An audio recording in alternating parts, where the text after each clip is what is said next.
তো তাহলে সাধু মানে তিনি সাধু যিনি সর্বদা কৃষ্ণের সঙ্গে থাকেন। শ্রী ভক্তি সিদ্ধান্ত সরস্বতী ঠাকুর প্রভুপাদ উনি এক জায়গায় বলছেন, সাধু মানে যিনি অ্যাবসলিউট ট্রুথের সঙ্গে 24 ঘন্টা টাচে থাকেন। ভক্তি সরস্বতী ঠাকুর প্রভুপাদ এর অভ্যাস ছিল ইংরেজি বাংলা মিশিয়ে বলতেন। তিনি বলতেন যে সাধু মানে তিনি যিনি অ্যাবসলিউট ট্রুথের সঙ্গে অর্থাৎ পরম সত্যের সঙ্গে 24 ঘন্টাই তার সঙ্গে থাকেন, তার টাচে থাকেন, তার স্পর্শে থাকেন। খেয়াল করিনি। তো যিনি পরম সত্যের সঙ্গে স্পর্শ, তাহলে পরম সত্য কি? সৎ শব্দের আরেকটা অর্থ হচ্ছে সত্য। সত্য মানেও নিত্য।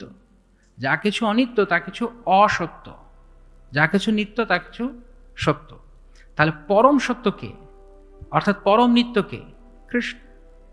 তাহলে কৃষ্ণের সঙ্গে যিনি সবসময় থাকেন তিনিই সাধু। সহজ কথায়, এই বাহ্যিক পোশাকের দ্বারা সাধু নির্ধারিত হয় না। কেবল পোশাক পরলেই সাধু হওয়া যায় না। এটা সাধুর একটা আনুষঙ্গিক বেশভূষা, কিন্তু কেবল পোশাকই সাধু নির্বাচন করে না, নির্ধারণ করে না। তো এখন এখানে বলা আছে সঙ্গ ইহ সংস্কৃতের হেতু, যার সঙ্গ এই জন্মমৃত্যুর চক্রে পড়ার কারণ। অসৎ সু, অসতের সঙ্গ। এটা কেন হচ্ছে? অধিয়া, অজ্ঞানজনিত, অজ্ঞানতাজনিত। সেই অজ্ঞানতাটি কি? এমন কি বস্তু আছে যা অসৎ সঙ্গকে, এমন কোন ধারণা আছে যা অসৎ সঙ্গকে অজ্ঞানতা বানাচ্ছে? কি কারণে অসৎ সঙ্গকে অজ্ঞানতা জনিত সঙ্গ বলা হচ্ছে, বা অসতের সঙ্গকে অজ্ঞানের সঙ্গ বলা হচ্ছে? কারণ জ্ঞান কি? এই এতক্ষণ আমরা যেটা বললাম, কৃষ্ণ হচ্ছেন নিত্য বস্তু।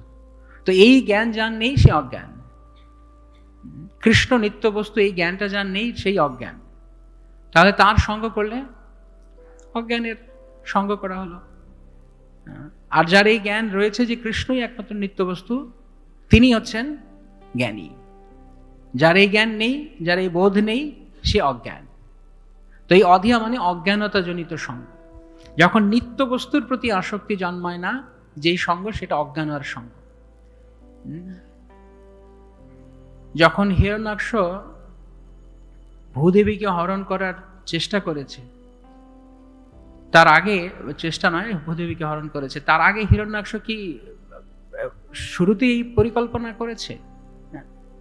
অসৎ সঙ্গ প্রভাবে, অসতের সঙ্গ প্রভাবে ধীরে ধীরে ধীরে ধীরে, যদিও পুত্রকার ছিল কশ্যপ মুনির, মহান ঋষির পুত্র, কিন্তু সঙ্গের প্রভাবে এইরকম হয়ে গেছে যে সবসময় যাদের সঙ্গে মিশত তারা তাকে শুধু মিথ্যা অহংকার দিত, মিথ্যা প্রতিষ্ঠা দিত, আর সেই প্রতিষ্ঠাতে নিজেকে অনেক বড় কিছু মনে করেছে।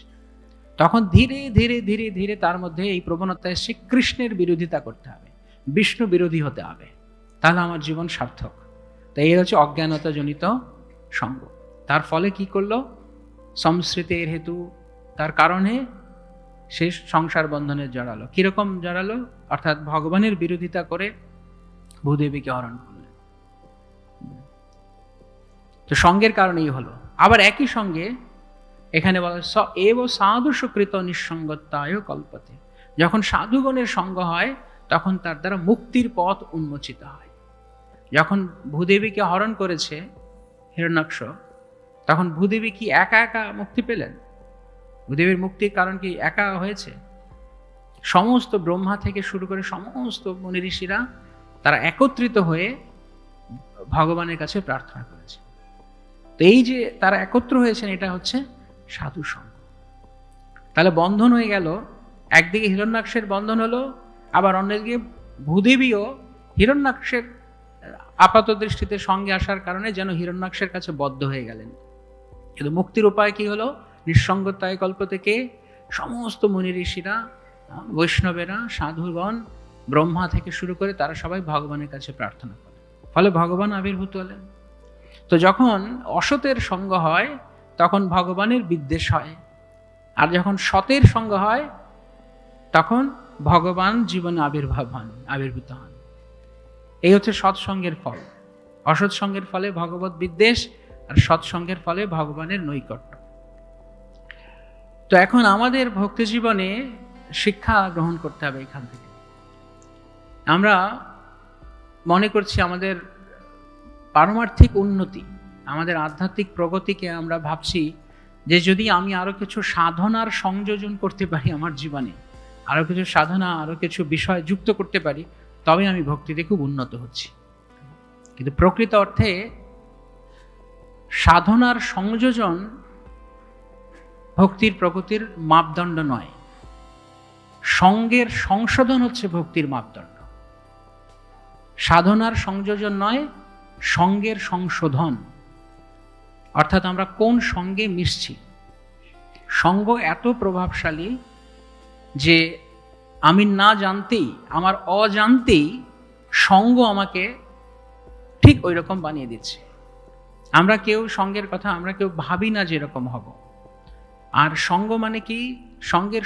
সঙ্গটা সূক্ষ্মভাবে কাজ করে। সঙ্গ এইরকম নয় যে আমি কি চাইছি, এইটা কেবল সঙ্গ নয়, তার পেছনে আরো সূক্ষ্মতর ভাবে কাজ করছে, বা আরো আগে যে বস্তুটি কাজ করছে সেটি হচ্ছে আমি কি প্রশংসা করছি, অ্যাপ্রিসিয়েশন বলে। আমি কি অ্যাপ্রিসিয়েট করছি, আমি কি প্রশংসা করছি, আমি কোন বস্তুকে ভালো মনে করছি, সঙ্গ সেইখান থেকে শুরু হয়ে যায়। আমি কোন বস্তুটিকে, আমি সৎ না অসৎ, কোন বস্তুটিকে আমি প্রশংসা করছি, ভালো বলে মনে করছি, উপাদেয় বলে মনে করছি, আমার রুচি সেখানে সূক্ষ্মভাবে হলে হালকা হয়েও লাগছে, তাহলে সেটা সঙ্গ তখন থেকে শুরু হয়ে গেছে। এই প্রসঙ্গে শ্রীমদ্ ভগবদ গীতায় কি বলা হচ্ছে? কৃষ্ণ কি বলছেন? ধ্যায়ত বিষয়ান পুংস সঙ্গস্তেষুপজায়তে। সঙ্গ কোথা থেকে উৎপন্ন হচ্ছে? তার আগে হচ্ছে একটা বস্তু দেখে আমি তার প্রতি অ্যাপ্রিসিয়েট করতে শুরু করছি, আর সেই প্রশংসা থেকে চিন্তা করছি, বারবার ভাবছি। তো সঙ্গ সেইখান থেকে তৈরি হচ্ছে।